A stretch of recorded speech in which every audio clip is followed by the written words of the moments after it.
Hello, my name is Cyril Asodwar, a student at the University of East Africa Baraton, studying theology and presenting to you today a topic from the selected topics in African history.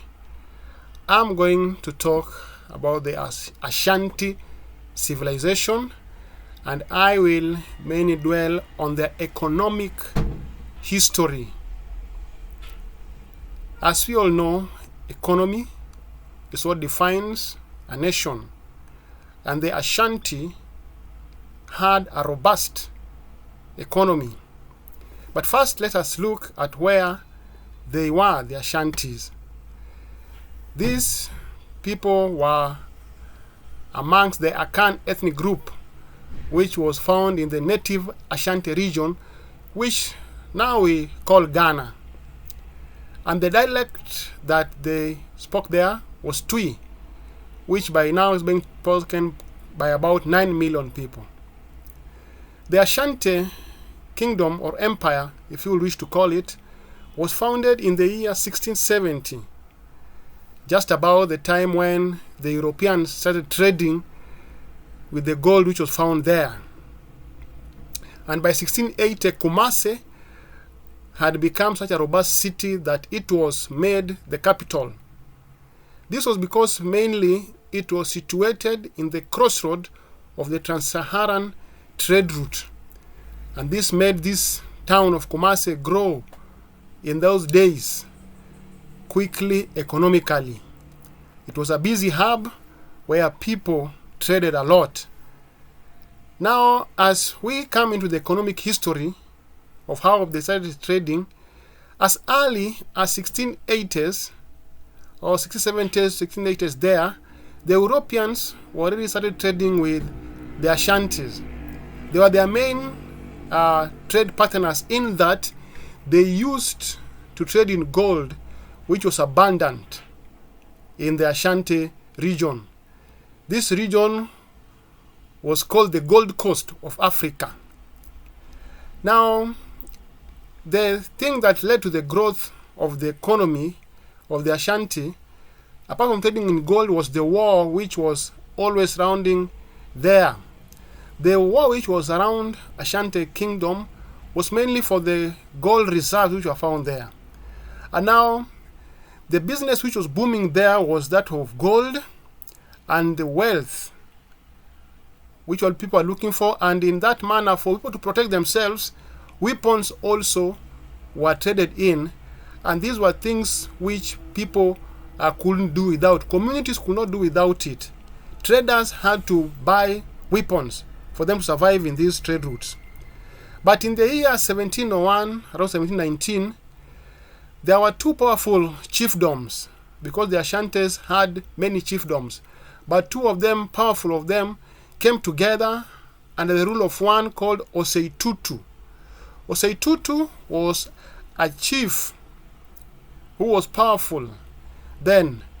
So when he took over as the chief, he took over even the control of all the gold. He had a say on where the gold would go. He had a say on who to buy the gold and who to sell the gold to. And in that empire, gold dust was what was circulating currency in the empire. Like the way you have Kenyan money here, then the Ashanti Empire, the economy was being driven in trading with gold dust as the currency which they used there. By the 1800s, though gold was the major thing that the Ashanti were trading in, it also sadly became the main center of slave trade. So basically, two things made the empire grow. One was the gold, which was being traded in there. Secondly was the slaves, which were in high demand in the Western countries. This forced the kingdom of Ashanti to engage in war with their neighbors as they sought to find slaves so that they could trade with the Europeans. And this strained the relationship with the other neighbors, which made them an easy attack, and all the time they were being attacked because of their animosity. This even affected their trade. But apart from the gold, there were other things that the kingdom also traded in with the people who were there. For example, they traded in cocoa, cola nut, which they sold to the Portuguese, and the Hausa states, which are also called the Arab states, where the Muslims would come to buy these things for they needed them. For their food sustenance, the Ashanti people were farmers, most of them, apart from them being gold miners. Also, they invested heavily in farming, and they had plantains. They produced yams, corn, sweet potatoes, millet, beans, onion, peanut, tomatoes, and many kind of fruits, being it's a tropical country. Then also another thing they did were transformed palm wine and maize and millet. They made it together to make beer, which they sold also to the foreigners, and oil for cookery and domestic uses. So basically, the Ashanti people, even as they traded with among themselves, that was their economy.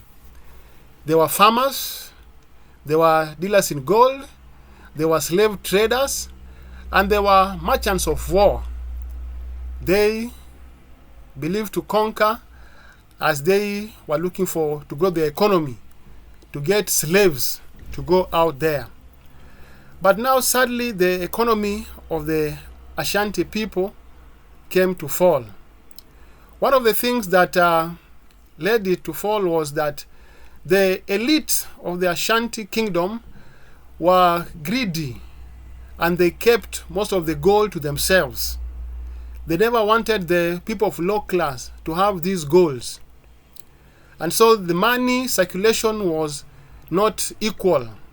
The gold dust that we said was their currency was only given to those poor people in very little quantities. But the rich did not use gold dust. They used the real gold, the big golds, which are not the dust, to do their trading. So that created an enmity between the rich and the poor. Secondly, their engagement in the slave trade also strained their manpower to work in farms and to do anything that would grow the economy. They were ever engaged in battles to conquer and to protect themselves, because even them themselves were taken as slaves to go and work in plantains in the European countries. Now, as we know that Europeans, they're never satisfied. They could not take it only trading with the Africans with gold fairly. They wanted to conquer and take over even the gold mines. And this, they were successful when many times the Europeans, especially the Brits, kept on attacking and wanting to take control of the Ashanti gold mines.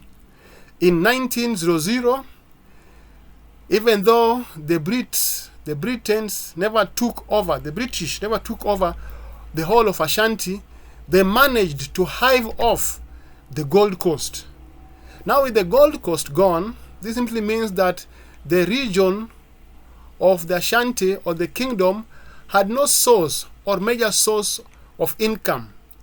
And this is what led to their downfall as a kingdom. And so the economy, though very robust in the 17th century, by the early 20th century, they were no more as far as economy was concerned. Even to this day, we know that Ghana is struggling with the economy because of the mistakes of their forefathers. They ought to learn from history that you can only benefit when you have the good of others in your heart. Thank you, and I hope this was educational, and hope to see you again soon in this channel, Cyrus Oduor, Spirit of Prophecy. God bless you.